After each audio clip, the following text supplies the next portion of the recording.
My sister kicked my 12-year-old daughter out of my parents' house while I was on a business trip. I called my mom, and she said we weren't needed there. So I stopped paying their bills, and now they risk being on the streets. I never thought I'd be standing here again, staring at my parents' front door after all these years. My name's Bella, and this house holds memories I've tried hard to forget. My phone feels heavy in my pocket, still warm from my mom's unexpected call asking me to come over urgently. Behind me, my car sits in the driveway, and I can't help but think about my 9-year-old daughter Emma, who I just dropped off at my friend Sarah's place. It'll only take a couple of hours, I had told Emma, trying to sound more confident than I felt. The last time I properly spoke to my parents was at my grandmother's funeral 3 years ago. Before that, it was that terrible day when I was 18, when they chose my sister Lisa over me. I still remember standing in this very spot, tears streaming down my face, as they told me they were giving my college fund to Lisa for her wedding. But it's my education, I had screamed. Your sister needs a proper wedding, Mom had said firmly. You can take out student loans like everyone else. I left that day, and never really came back. My grandmother was the only one who stood by me. She helped me pay for community college, not the prestigious university I dreamed of. But it was something. I worked hard, got my degree, and built my own life. The years that followed were a blur of determination and small victories. I met Jack, my ex-husband, during my final year of college. We got married, had Emma, and for a while everything seemed perfect. Even after our divorce 2 years ago, things stayed civilized. Jack pays good alimony, and we both put Emma first. Now, at 36, I'm doing okay. The apartment I bought with my inheritance from Grandma, God bless her soul, brings in steady rental income. Between that, the alimony, and my part-time job at Marshall & Associates, I can afford to spend plenty of time with Emma. Taking a deep breath, I finally ring the doorbell. Whatever they want, I tell myself. I'm not that scared 18-year-old anymore. Bella, you came. Mom opens the door and her enthusiasm catches me off guard. She looks older than I remember. More gray in her hair, more lines around her eyes. Dad stands behind her, attempting a smile that doesn't quite reach his eyes. Where's Emma? Mom asks, peering around me. We haven't seen her since. She's at a friend's. I cut her off, stepping inside. You said it was urgent? The house smells the same, Mom's vanilla air freshener mixing with Dad's coffee. They lead me to the living room, and I notice how everything looks slightly worn down. The fancy furniture they bought for Lisa's wedding is showing its age. Would you like some tea? Mom asks, wringing her hands. Just tell me why you called, I say, remaining standing. It's been years, and suddenly it's urgent? Mom starts crying. Not the quiet tears I remember from my childhood, but deep body-shaking sobs. Dad puts his arm around her and I feel my stomach tighten. We're going to lose the house, he finally says. I wait knowing there's more. There's always more with them. Your sister, Mom begins, and I feel that familiar twist in my gut. Of course it's about Lisa. She asked us to take out a business loan for her husband, for Tom's business. We used the house as collateral. Let me guess, I say, my boy's flat, Lisa's not paying. Tom's business went bankrupt, Dad explains, looking everywhere but at me. Lisa and the kids are struggling. They've stopped making payments and we can't cover it ourselves. I start laughing, and they both look at me like I've lost my mind. Maybe I have. So you called me, the daughter you abandoned, the one whose education fund you gave away, to bail you out of another mess Lisa created? We know you're doing well, Mom says quickly, wiping her eyes. Your apartment, the rental income. We wouldn't ask if we weren't desperate. I stand there looking at these people who chose my sister over me at every turn, who didn't even send me a wedding invitation, who barely acknowledged me at my grandmother's funeral because Lisa was pregnant. I'll think about it. I hear myself say, and I'm as surprised as they are. I need to pick up Emma. As I drive away, I can't shake the feeling that I'm about to make either the biggest mistake or the most important decision of my life. Either way, nothing would ever be the same again. Mom, why are you crying? Emma asked as soon as I picked her up from Sarah's house. My daughter has always been perceptive, too perceptive sometimes. I quickly wiped my eyes, not even realizing I'd been crying during the drive. Just thinking about some stuff, sweetie, I said, trying to sound casual. Actually, I saw your grandparents today. Emma's eyes lit up instantly. Really? The ones from the pictures? Can I meet them? Of course she'd want to meet them. They were her grandparents, even if they'd never bothered to be part of her life. I spent the next week wrestling with my thoughts, barely sleeping, playing out every possible scenario in my head. You're insane, Sarah told me over coffee. After everything they did? Maybe I am, I admitted, but Emma deserves a chance to know her grandparents. And honestly, maybe I need this too, to finally face it all. So a week later, I found myself driving back to my parents' house, this time with Emma bouncing excitedly in the passenger seat. The reunion was strange. Mom burst into tears again, and Dad just stood there awkwardly before Emma broke the ice by running up and hugging them both. They looked shocked, then delighted. And for a moment I saw genuine joy in their eyes, the kind I used to see directed at Lisa. We spent the afternoon there, and I watched as Emma charmed them completely. She showed them her drawings, told them about school, about her friends, about the time she won the spelling bee. They listened to every word, and I saw something I hadn't expected, regret in their eyes when they looked at me. That evening, as Emma chatted happily about her grandparents on the drive home, I made my decision. Maybe I was crazy, maybe I was setting myself up for more hurt, but I was going to help them. The next day, I called my real estate agent and arranged to rent out my apartment again. Then I called Mom. "I'll help with the loan payments," I said before I could change my mind. "I'm moving in with Emma. The rental income from my apartment will go toward the loan payments. I'll help with bills too, but we need to set some boundaries." There was silence on the other end, then Mom started crying again. "Thank you, Bella. Thank you so much." Within 2 weeks, Emma and I had moved in. I bought new appliances for the house. A fancy refrigerator with an ice maker that Emma loved, a dishwasher that actually worked, and a washing machine that didn't sound like it was about to explode. Dad's back problems improved once he didn't have to hand wash dishes anymore, and Mom seemed genuinely happy to have us there. Life fell into a surprisingly comfortable routine over the next few months. Mom started making breakfast for everyone, and despite my initial reservations, I had to admit it was nice coming downstairs to fresh coffee and pancakes. She picked Emma up from school, helped her with homework, and even started teaching her to bake, something I'd never had the patience for. Dad switched to part-time work, his constant backaches finally getting better with less physical strain. He taught Emma how to play chess, something I'd never learned, and their weekly matches became a tradition. I found myself working more hours at the office, knowing Emma was well taken care of. "Mrs. Thompson, my boss called me into his office one day. We've been noticing your increased dedication lately. How would you feel about a promotion?"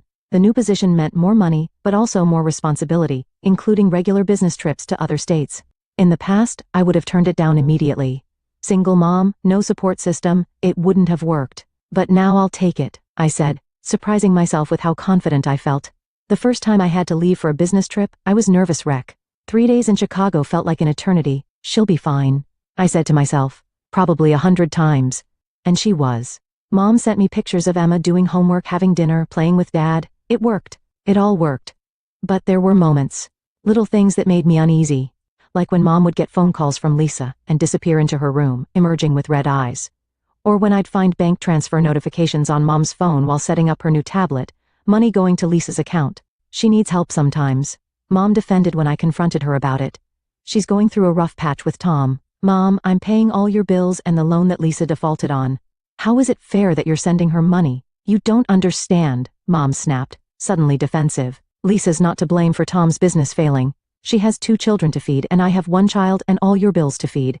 I shot back, but Mom had already turned away, shutting down the conversation like she always did when it came to Lisa.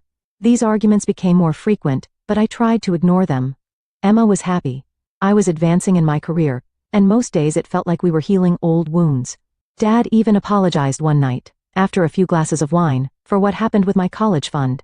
"We made mistakes," he said, staring into his glass, "big ones." I wanted to say more, to finally have that conversation we'd been avoiding for 18 years, but Mom quickly changed the subject to Emma's upcoming school play. 3 years passed this way. Emma turned 12, looking more grown up every day. I got used to my new role at work, traveling every few weeks, but always coming home to a happy daughter. The loan payments were steady, the bills were paid, and life was stable. Then came that Tuesday evening. I remember it was Tuesday because I just closed a big deal in Phoenix and caught an early flight home, wanting to surprise Emma. I could hear voices from the driveway, too many voices. Opening the front door, I stepped into chaos. There, sprawled on my parents' couch, the one I just had reupholstered last month, was Lisa. And beside her were 2 kids I recognized from photos, but had never met, my niece and nephew. Suitcases were scattered around the living room, and Lisa was tapping away on her phone, barely looking up as I entered. "Oh," she said, her tone making it clear I was interrupting something. "Look who's here." And just like that, I knew everything was about to change again. Only this time, I wasn't that naive 18-year-old, and I wasn't going to let history repeat itself. "I left Tom," Lisa announced lazily from the couch, as if she was commenting on the weather. "He's a complete loser. We'll be staying here now." I stood there, my work bag still in hand, trying to process what I was hearing. My parents sat in their usual chairs, looking everywhere but at me. The kids, my niece Anna, 10, and nephew Michael, 6, were sprawled on the floor watching TV on their tablets. You'll be staying here? I repeated slowly. In the house where I pay all the bills and the loan that you defaulted on? Lisa's face flushed red. Oh, here we go. Miss Perfect with her money and her job. Some of us have actual problems, Bella. Actual problems? I could feel my blood pressure rising, like taking out a huge loan in our parents' name and then not paying it. That kind of problem? Girls, please, Mom interrupted, finally finding her voice. We're family. We need to stick together in times like these. I let out a harsh laugh. Funny how family becomes important when you need something. Where was this family spirit when you gave away my college fund? Or when you didn't even invite me to Lisa's wedding? That was years ago, Mom snapped. Why can't you let it go? Your sister needs us now. The next few weeks were tense. Lisa sprawled on the couch all day, texting and watching TV. Her kids ran wild through the house, making messes they never cleaned up. But what really got to me was how my parents changed. Suddenly, Emma was invisible to them. When she tried to show Grandma her math test where she got an A, Mom just waved her away, too busy helping Michael with his video game. When Emma asked Dad for their weekly chess match, he said he was too tired, right before spending 2 hours playing catch with Anna in the backyard. Mom, I confronted her one evening after Emma went to bed. What's going on? Why are you treating Emma differently? Don't be ridiculous, Mom dismissed me. Emma's older, she doesn't need as much attention. Anna and Michael are younger, they need more support right now. Support? Emma's 12. She needs her grandparents too. But Mom had already turned away, hurrying to answer Lisa's call for more snacks. 2 months crawled by. I threw myself into work, taking extra projects just to avoid being home. Lisa still hadn't looked for a job, and my parents seemed fine with it. Every time I brought it up, they defended her. She's going through a difficult time, Dad would say. She has the children to think about, Mom would add. Meanwhile, I was still paying for everything. The loan, the bills, the groceries that seemed to disappear twice as fast now. But money wasn't what bothered me most. It was watching Emma become a ghost in her own home. Then came that Wednesday. I had come home early, hoping to take Emma for ice cream, our little escape when things got too tense at home. I heard the shouting before I even opened the front door. You lazy, good-for-nothing brat. Lisa's voice echoed through the house. Look at this mess. Clean it up right now. I rushed inside to find Lisa standing over Emma, who was on her knees picking up scattered toys. Toys that I recognized as Michael's. What's going on here? I demanded. Your precious princess refuses to help around the house, Lisa spat. She thinks she's too good to clean up after her cousins. After her cousins, I looked at the toys again. You mean your kids' mess? Where are they, by the way? They're napping. Someone has to keep this house in order. And since you're never here, I'm never here because I'm working. I exploded. Unlike some people who lie around all day expecting everyone else to support them, the argument that followed was ugly. Lisa ran to our parents, crying about how I was buying her, and they took her side. Of course they took her side. Bella, you need to be more understanding, Mom pleaded. Lisa's children. What about my child? I interrupted. What about Emma? But they didn't answer. They never did when it came to choosing between Lisa and me. I thought that was bad, but I had no idea what was coming.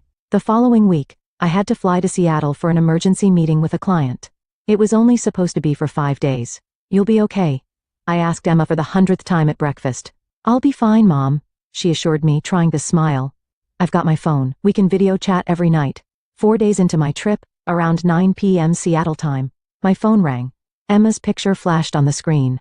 Mom, her voice was small, broken by sobs. Mom, I'm outside. Aunt Lisa kicked me out. She said I was in the way. I only have my phone. I didn't know what to do. The world stopped spinning. My 12-year-old daughter was on the street at night alone. With shaking hands, I called Sarah, my friend who lived nearby. Please, I begged. Can you pick up Emma? She's outside my parents' house. Then I called Lisa. She answered on the 5th ring, sounding annoyed. Oh, did the princess call you? She sneered. Maybe now she'll learn not to be so obstinate. Always arguing, always thinking she's better than everyone else. I hung up and called my parents. Mom answered. Your granddaughter is on the street, I said, my voice ice cold. Did you know that? Did you watch while Lisa threw her out?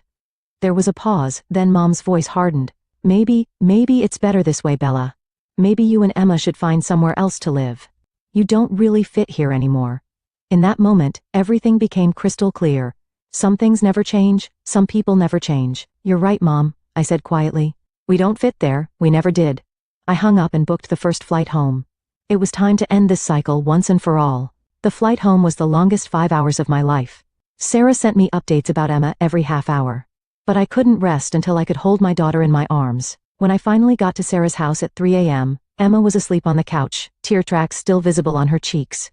She told me what happened, Sarah whispered as I stroked Emma's hair. Bella, it's worse than you think. According to Emma, Lisa had been treating her like a servant for weeks, making her clean the house, cook for Lisa's kids, do their laundry. When Emma finally stood up to her, saying she needed to study for a test, Lisa lost it. Get out, Lisa had screamed. Get out of my house. It's not your house, Emma had replied. My mom pays for everything. That's when Lisa grabbed Emma's arm and physically pushed her toward the door. My parents watched it happen. They watched and did nothing. I let Emma sleep and spent the night making calls. First to my rental agency, explaining the situation and asking them to help me end the current tenant's lease early. Then to my lawyer, asking about my rights regarding the appliances and furniture I bought for my parents' house. Finally, to a moving company. The next morning, I took Emma to breakfast at her favorite diner. Baby, I need you to be honest with me, I said, watching her pick at her pancakes. Has this happened before? Has Lisa hurt you before? Emma's silence told me everything. She said I was spoiled. Emma finally whispered, that I thought I was better than her kids. Grandma said the same thing, that I needed to learn my place. My hand shook as I gripped my coffee cup. Why didn't you tell me? Because you seemed happy, Emma said, looking up at me with those wise eyes that sometimes made me forget she was only 12. You were smiling more. And Grandma and Grandpa, sometimes they were nice. When Aunt Lisa wasn't around, I reached across the table and took her hand. Listen to me, Emma. Nothing, absolutely nothing is more important to me than you. Not my parents, not their house, not any of it. We're going home to our apartment. And this time, we're staying there. After breakfast, we drove to my parents' house. Lisa's car was gone, probably on one of her mysterious errands that never seemed to involve job hunting. Mom opened the door, surprise flickering across her face when she saw me. Bella, we didn't expect you back so soon. I walked past her without a word, Emma's hand firmly in mine. The moving crew I'd hired was already waiting outside. Take everything I bought, I instructed them. The refrigerator, washing machine, dishwasher, the new couch, the TV. I went through the house, pointing out every item I'd purchased over the past 3 years. You can't do this. Mom's voice rose in panic. We need those things. Actually, I can, I replied calmly, handing the movers my proof of purchase for each item. I bought them. They're mine. Dad came home while the movers were working. He stood in the doorway, watching as they dismantled the entertainment system I bought last Christmas. Bella, he started, but I cut him off.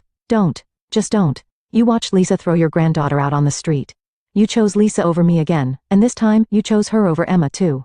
We're done. But the lone mom's voice quivered. The bills. I turned to face them both. You'll have to figure that out yourselves, just like I had to figure out college on my own. Just like Emma had to figure out how to survive being kicked out of her home at night. Consider this my final payment for all the times you chose Lisa over me. The next few months were interesting. My parents and Lisa didn't go down without a fight. The call started the very next day, first from Mom, then Dad, then Lisa, then back to Mom. They left voicemails ranging from angry accusations to tearful pleas. The text messages were worse. Screenshots of their overdue bills, photos of Lisa's kids looking sad, guilt trip attempts about how they might lose the house. Mom even sent pictures of my old bedroom, as if that would somehow change my mind. Why don't you answer them? Emma asked one evening as my phone buzzed with another message. We were sitting on our apartment's balcony, sharing a pizza and watching the sunset. Our apartment felt different now, smaller than my parents' house, but somehow more spacious without the weight of their expectations. Because we don't owe them anything, I replied. Sometimes the best response is no response at all. Emma nodded, understanding in her eyes. I miss Grandpa's chess games sometimes, she admitted. But not how they made me feel when Aunt Lisa came. I pulled her close. We can get you chess lessons if you want. You can learn from someone who won't stop playing with you just because your cousin shows up. Weeks turned into months. Through the family grapevine, I heard updates about my parents' situation. They had gone back to working full-time, struggling to pay their bills. The bank was threatening foreclosure because they couldn't make the loan payments. Lisa still wasn't working, still complaining about me to anyone who would listen. I used the money I'd been spending on my parents' bills to take Emma on weekend trips instead. We visited theme parks, went hiking, took cooking classes together. Without the constant drama of my parents' house, I could focus more on my work while actually spending quality time with my daughter. Emma's grades improved without Lisa's kids interrupting her study time.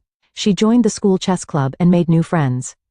Sometimes, I caught her looking at old photos from our time at my parents' house. But she never asked to go back. One Sunday morning, almost a year after we'd left, I was making breakfast when Emma came into the kitchen, looking thoughtful. Mom, are you happy now? I stopped whisking the eggs and really thought about it. Was I happy? Happy that I'd walked away from a toxic situation? Happy that I'd protected my daughter? Happy that I'd finally broken free from the pattern of always putting Lisa first? Yes, I said finally, I am. Are you? Emma smiled, that bright, unworried smile I hadn't seen in years. Yeah, I like it being just us. Later that day, I deleted all my parents' numbers from my phone. I kept their voicemails though, stored in a folder labeled Never Again, a reminder of why we left, in case I ever started to doubt myself. I heard through relatives that the bank finally foreclosed on my parents' house. They moved into a small apartment, and Lisa found someone else to mooch off of, her new boyfriend apparently. Sometimes I wonder if they ever really understood what they did wrong, or if they're still telling themselves that I'm the selfish one. But honestly, I don't care anymore. Emma and I might be a small family, but we're a real one. We travel when we want, laugh when we want, and never have to apologize for taking up space in our own home. The money I used to spend on my parents' bills now goes into Emma's college fund, and this time, nobody's going to give it away for someone else's wedding.